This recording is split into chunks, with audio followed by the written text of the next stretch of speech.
Paz de Cristo, irmãos, todos bem? Espero que sim.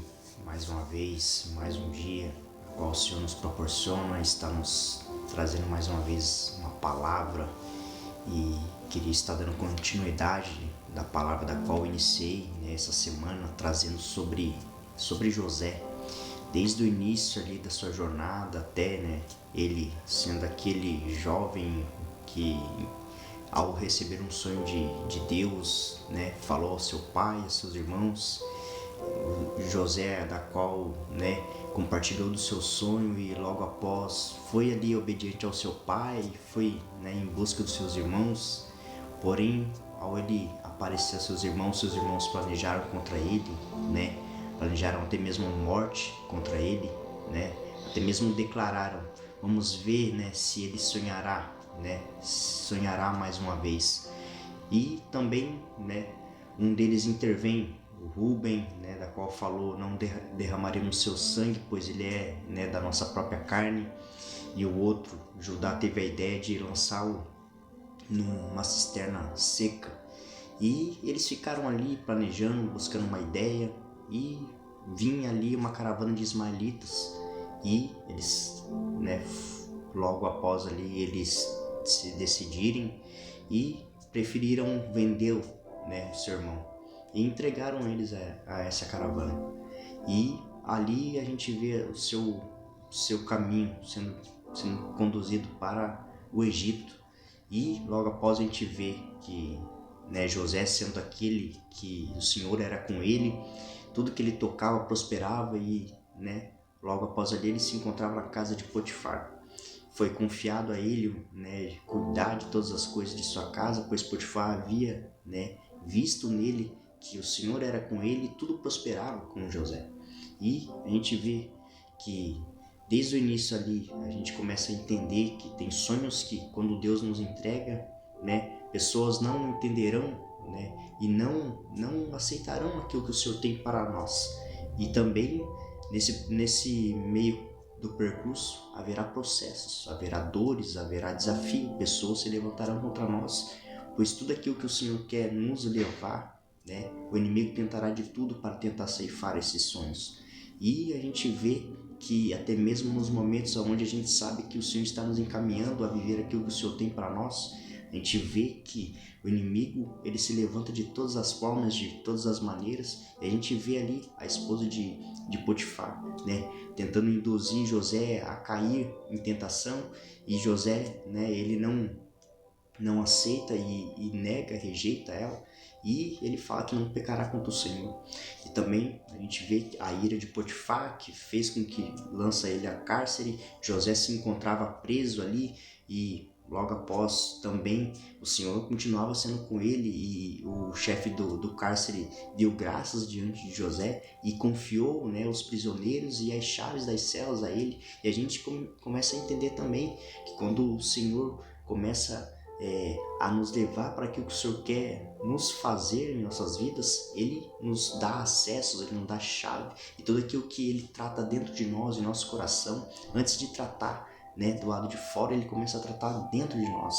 E quando a gente entende que o Senhor vai confiando acessos a nós, vai colocando pessoas para conduzir nós a vivermos aquilo que o Senhor colocou lá atrás, através de um sonho, nós começamos a estar sendo direcionado e conduzido pela presença do Senhor.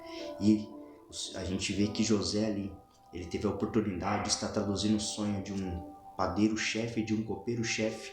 Ele fala ali para copeiro-chefe que ele voltaria ao seu cargo em 3 dias, e que ele voltaria a estar servindo o rei, mas que ele não esquecesse de José, que lembrasse dele. Porém, ele também traduz o sonho do padeiro-chefe, e ele fala em 3 dias: você voltará ao seu encargo, porém você morrerá. E isso tudo acontece. E ao passar algum tempo, nós vimos que Faraó teve um sonho e ele não sabia a quem recorrer. E o copeiro-chefe logo após lembrou: havia um hebreu preso comigo que traduziu o meu sonho, tudo que ele falou aconteceu. E o faraó pede para que chame José. E José se veste, né, se faz a barba, né, e se apresenta a revelar o sonho de Faraó.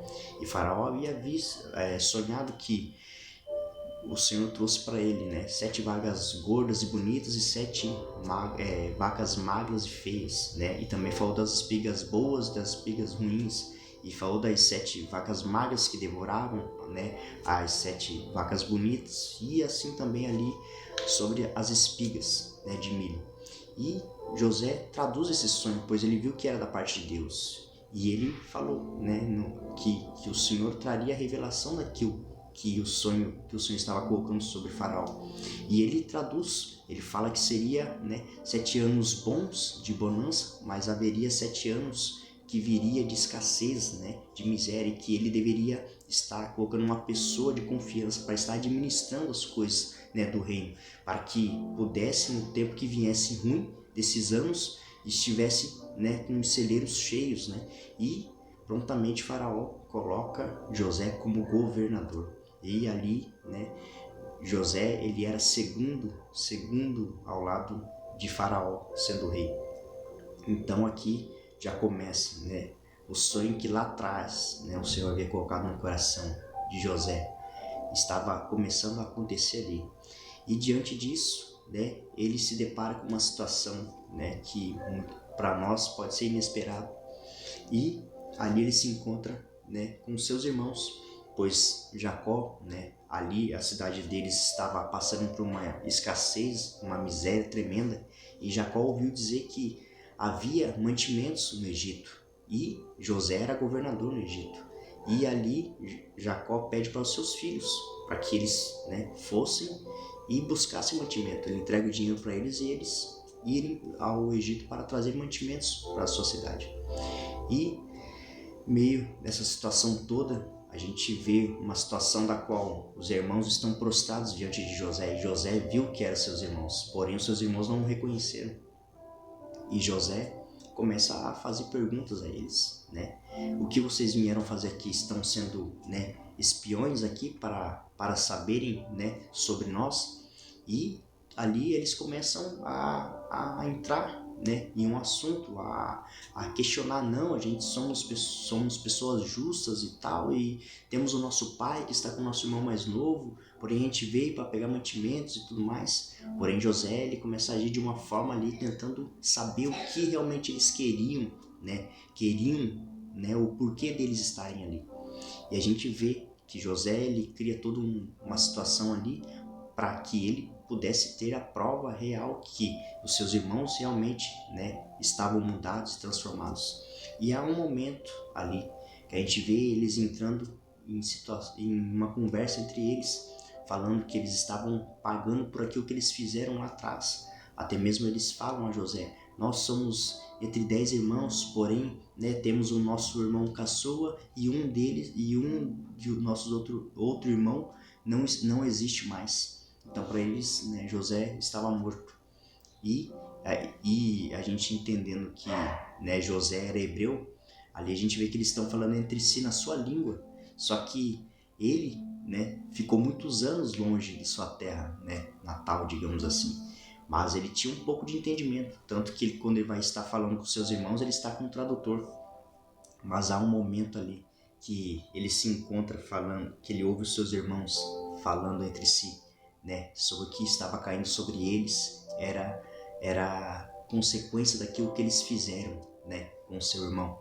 E a gente vê que ali entra um momento onde José começa a falar com eles, que é no versículo 14 do capítulo 42 de Gênesis. Ele começa: então lhes falou José: é como já vos disse, sois espiões, nisto sereis provados pela vida de Faraó. Daqui não saireis, sem que primeiro venha o vosso irmão mais novo. Enviai um dentre vós que traga vosso irmão. Vós ficareis detidos para que sejam provados as vossas palavras, que há verdade no que dizeis, ou se não, pela vida de Faraó sois espiões. E os meteu juntos em prisão 3 dias. E ao terceiro dia disse-lhes José: fazei o seguinte, e vivereis, pois temo a Deus. Se sois homens honestos, fique detido um de vós na casa de vossa prisão. Vós outros ide e levai cereal para suprir a fome das vossas casas, e trazei-me vosso irmão mais novo, com o que serão verificadas as vossas palavras, e não morrereis. E eles se dispuseram a fazê-lo. Então disseram uns aos outros: na verdade somos culpados no tocante a nosso irmão, pois lhe vimos a angústia da alma quando nos rogava, e não lhe acudimos, por isso nos vem esta ansiedade. Respondeu-lhes Rúben: não vos disse eu, não pequeis contra o jovem, e não me quisestes ouvir, pois vedes aí que se requer de nós o seu sangue. Eles, porém, não sabiam que José os entendiam, porque lhes falavam por intérprete. E, retirando-se deles, chorou. Depois, tornando-lhes, falou. Tomou a Simeão dentre eles e os algemou na presença deles. A gente viu que ali José ouviu, né, entendeu o que eles estavam falando e que realmente eles tinham na memória aquilo que lá atrás eles fizeram, né? Então você vê, né, eles ouviam, né, o clamor ali de José, né? Por que eles estão fazendo isso comigo, né? E eles estavam entendendo que ali eles estavam pagando por aquilo que eles fizeram lá atrás. Mas José estava ali. José estava onde o Senhor lá atrás colocou no coração dele um sonho. E ali estava se concretizando, estava se iniciando aquilo que lá atrás o Senhor mostrou a ele. E nesse momento, né, a gente vê que José estava sendo trabalhado no seu coração, né? Se havia angústia, se havia ainda falta de perdão, se havia ainda falta de liberar perdão, estava ali acontecendo um momento precioso. E quando ele fala, trazei o irmão caçula, e o que eu aprendo aqui? Me traz, né, uma menção de que eles pudessem fazer com o seu irmão caçula aquilo que pôde acontecer com ele, né? Havia um medo ali, havia um temor que o irmão dele passasse aquilo que ele passou com seus irmãos. Mas ali ele queria que trouxessem o seu irmão para ele ter certeza que realmente eles tinham, né, se arrependido daquilo que eles fizeram lá atrás. E que ali era o momento onde, né, o Senhor já estava trazendo a revelação para ele do sonho que lá atrás ele trouxe, né, do sol, a lua, as estrelas se curvando a ele.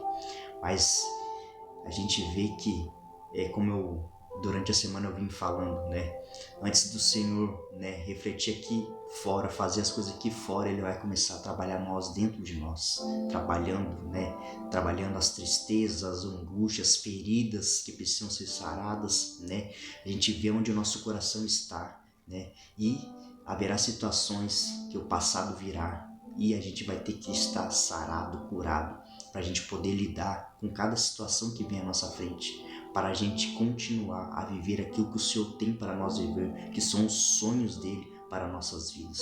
Amém? Eu queria terminar até aqui e amanhã eu acredito que a gente se encaminha para o final dessa história de José e eu creio que vai ser mais bênção ainda a tudo aquilo que o Senhor está trazendo durante essa semana e que possamos estar guardando em nosso coração essa mensagem. Eu queria terminar orando. Amém? Querido Deus amado Pai, nós te louvamos, te agradecemos, Pai, te honramos por tudo que o Senhor tem feito até aqui, Pai. Que possamos continuar sonhando, Pai, permanecendo fiéis no processo, no propósito, no plano que o Senhor tem para cada um de nós. Que possamos, Pai, estar com o nosso coração inclinado à Tua vontade, Pai.